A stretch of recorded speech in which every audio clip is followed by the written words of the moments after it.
To create elevators in Unreal Engine, first, create a Blueprint Actor class and make sure it contains your elevator static mesh as well as a box collision and any additional lighting components if needed.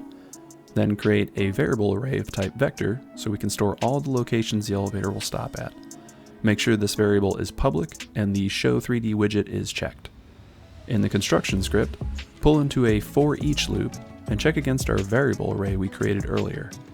Use the add static mesh component and pull the return value into a set static mesh node and promote the new mesh to a variable and then make it public. Next, pull into a set material node and use any transparent material you like.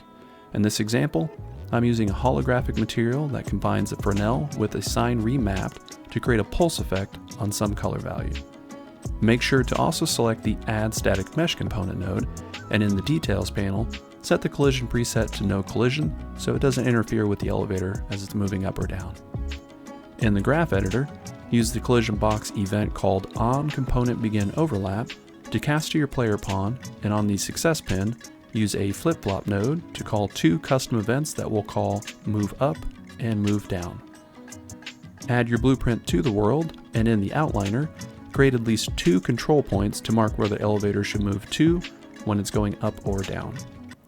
Back in the graph editor, under the move up event, let's pull into a timeline that changes the relative locations of the elevator's doors so they can close. On the finish pin of the timeline, pull into a move component to node and use the control node as target locations. Make sure to check the box for ease out and ease in, and also promote the over time pin to a variable that is public so you can easily change how long the elevator travels for.